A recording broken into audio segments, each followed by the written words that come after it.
What is your favorite game? What is your most played game? Are they the same?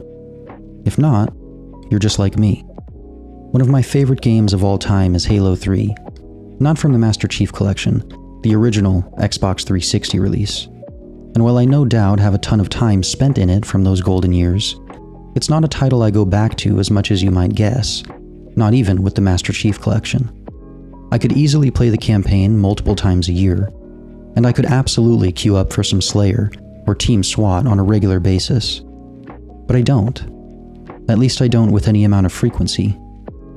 Not long ago, I started thinking about what my favorite games of all time were, and as I was struggling to make that list, I realized I hadn't really played any of them recently, or with regularity in the last couple of years, at least for most of them. Despite being one of my favorites, Halo, even as a franchise, doesn't get much time from me. The Master Chief Collection as a whole has gotten less than 200 hours from me, and that's over the course of about 6 years. As much as I rag on Call of Duty as a franchise, Modern Warfare 2019 is one I would surprisingly but easily place on my list of favorites. To me, it updated the formula. It slowed things down. It was more grounded and turned away from the over-the-top, bombastic Hollywood action of previous games, and focused more on realism and immersion. And it blended that realism with the brand's signature arcade combat. And it was perfect for my taste. A comfortable balance of new influences while maintaining identity. It offered more to the player at launch than any of the recent titles, and despite having a rough release like so many games do these days, it was still a solid effort. I know a lot of people didn't like 2019, even through the entire life cycle, so let me know in the comments what your thoughts on it were, or which recent COD has been your favorite. Over the course of about 2.5 years, I put over 1,000 hours into the game, making it one of, if not my most played game of all time.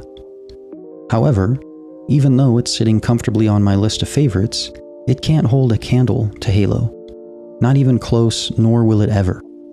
But that game has significantly more playtime than Halo does as a whole franchise for me, which is a trend I started noticing across my list of favorites.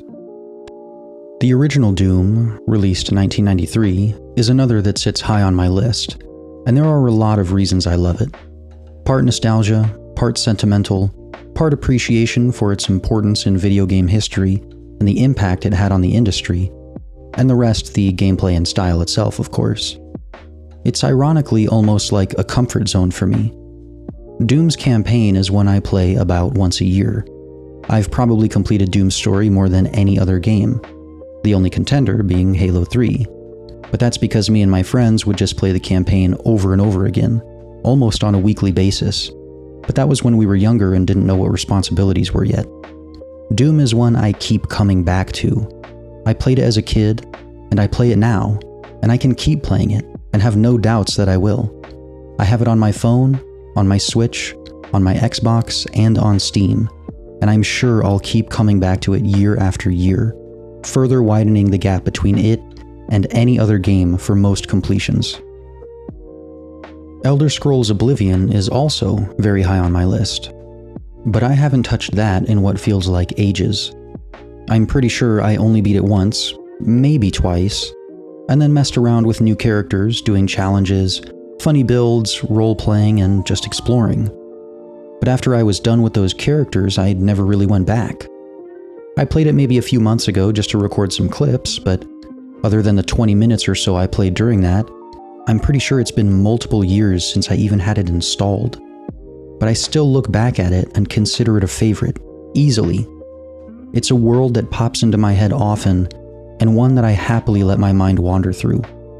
A soundtrack that I'll listen to while I'm walking, and that makes the world a little brighter when I listen to it. So why aren't all my favorite games my most played games? I mean, Fortnite is certainly not a favorite, but it has more time than Halo does too. And as I'm writing this script, just having that thought in my head puts a weird taste in my mouth. It feels wrong. Why would games like Fortnite and Call of Duty get more time than franchises I love so much more? Do I not actually like them that much? Is my list of favorites wrong? Am I lying to myself? Honestly, maybe. The more I considered my list, the more I realized how many were there solely for nostalgia. I haven't played Sly Cooper in I don't even know how long, I couldn't tell you. I haven't played Ratchet & Clank Up Your Arsenal or Jak 3 since I was a little kid sitting on the floor with my legs crossed in front of a big old CRT TV with my face practically pressed against the glass. Then again, maybe time alone isn't the best measurement. Looking at games I've gotten 100% in, either in terms of achievements or in-game percentages, leaves me with titles like Spyro 1 Reignited, Manhunter, Kirby Return to Dreamland Deluxe, and Momodora Moonlit Farewell, just to name a few. And while I do absolutely love these games, I wouldn't consider any of them all-time favorites. I certainly don't have all the achievements in any Halo or Oblivion, and not in any of the Doom games either. So I guess achievements shouldn't be a metric at all, but maybe they're more akin to a badge of honor or something. Or maybe, just maybe, none of that matters at all. New Super Lucky's Tale was one of the first games I got after getting my Switch, and it was an absolute trip of nostalgia. I'd never played it before then, or even seen gameplay, and I kind of got it on a whim just because it was on sale, and I'd remembered seeing the physical copies in stores a lot and thinking it looked cute. And then as I got into it, it just felt so familiar. It took me straight back to those classic character platforming games I'd play on the PS2 as a kid. It was packed full of charm, familiarity, and comfort. It was like playing a game I already had before, but like my memory had been wiped, so I only had fragments left. It was a weird feeling, and I know I'm not doing a very good job of explaining it, so if you know what I'm talking about, please let me know in the comments. I'm sure you can explain it much better than I. But it was just so comfortable. And once finished, it was basically ingrained into my head. It immediately stuck with me. I listen to the soundtrack surprisingly often, and I am very much considering playing it again sometime. But I'm not sure that I ever will. That first playthrough was just so right that I don't know if I want to tamper with that memory. I don't think I want to risk it. Nier Automata was even more impactful, but for completely different reasons. I heard so many good things about it, but was never entirely sold. The world looked beautiful, the enemy designs were unique, and, well, you know, to be. But I wasn't really convinced, especially after hearing you have to beat the game 5 times to really beat it, and see all the endings, and that it could take upwards of 50 hours to do so. As someone who tends to prefer shorter games and who tends to not replay games very often, if ever, I was not in any mood or mindset to sign up for that. But eventually it went on sale and I randomly impulse bought it for no reason that I could find within myself. But since I got it, I had to at least try it. And once I finished that first playthrough, well, I was left in awe. That story hit like a sucker punch that skipped the skull and went straight for the brain. At that point, I don't think I had ever sat looking at credits, pondering what I just went through as intensely as I did then. There are few games I think about as much as I do with Nier Automata. The religious and philosophical influences are front and center in overwhelming abundance, and it is relentless in the best way possible. The number of questions I found myself asking throughout that playthrough about humanity, consciousness, self-awareness, emotion, and so much more was seemingly endless, and I love that stuff. Philosophy, despite not being particularly well versed in it, at least academically, is one of my favorite subjects. So Nier was like a drug to me. I couldn't get it out of my head. But at the same time, I was fully satiated. And as I sat there back on the menu screen, I had no desire or need to play it again, and I honestly don't think I ever will. About 1.5 years later, I got the Switch version, thinking maybe I'd play it on the go when I can just pick up and play for a bit, or for those nights when I can't fall asleep and just put in a half hour or so before I finally crash. But I never even opened the case. That cartridge has never seen sunlight, and I'm alright with it being a game that just looks good on my shelf, because the experience I already had with it was more than impactful enough. I had nothing to prove to myself or anyone else. I knew there was more content, I knew there were more endings, and I knew there were a ton of secrets, unlockables, hidden areas, and I wasn't even close to paying attention to achievements. But none of that took away from the impact it had, from that first impression, the incredible experience that was that first and only playthrough. It's a favorite, and I didn't care if I didn't have 100+ hours. I didn't care that I barely unlocked anything. I didn't need the clout or the badge of honor for the time played to prove it was a favorite, because I felt it.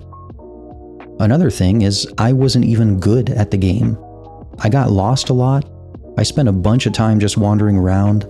I got stuck more than probably reasonable, and I died more times than I'd care to admit, and to enemies far weaker than I should have been dying to. But that didn't matter. Halo 3 may have taken a huge portion of my childhood, but me not playing it now doesn't take away from the impact it had on me.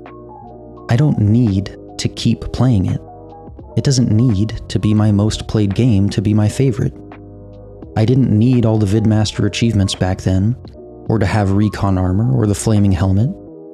It was just one of the funnest games I'd ever played. Some of the best times I've ever had gaming were in Halo 3 as a kid with my friends after school, and it's still a favorite now, just like it was a favorite then. There was a time where I felt like I had to get achievements to prove that a game was my favorite, or that I had to get certain unlockables or items in-game, or play for a certain amount of time. When my friends had all the achievements or all the armors or weapon skins or whatever, and I didn't, I felt this weird pressure to get them too so I could prove that I was invested at least as much as they were, like I had to prove myself in the game.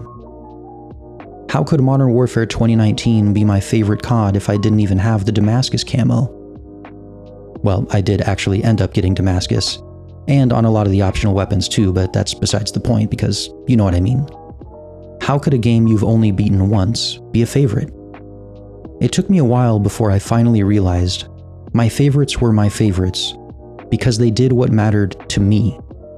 They did what they needed to for me, not because I did what mattered to other people in those games. If you've ever felt that same pressure to prove yourself to others, or to prove something was your favorite by doing things you may not have had any desire to, make sure you take that step back and evaluate what matters to you first. What makes your favorite things your favorites? Will doing any of that extra stuff really prove anything? Will it make you like it more? If it's proving anything, how and to who? I'd love to hear what your favorite games are, or movies, or shows, just your favorite stuff in general, and why. And if you've ever felt a need to prove it. I'm really curious as to how people can get sucked into that mindset like I did. And I know it was really easy for me to get stuck in it. But I'm glad I got it over with because it's helped me enjoy things more naturally, organically, and on a more personal level too. I'm looking forward to hearing all about the favorites. And if you made it here to the end, thank you so much for watching and sticking around. And as always, stay happy, stay healthy, and I hope to see you next time.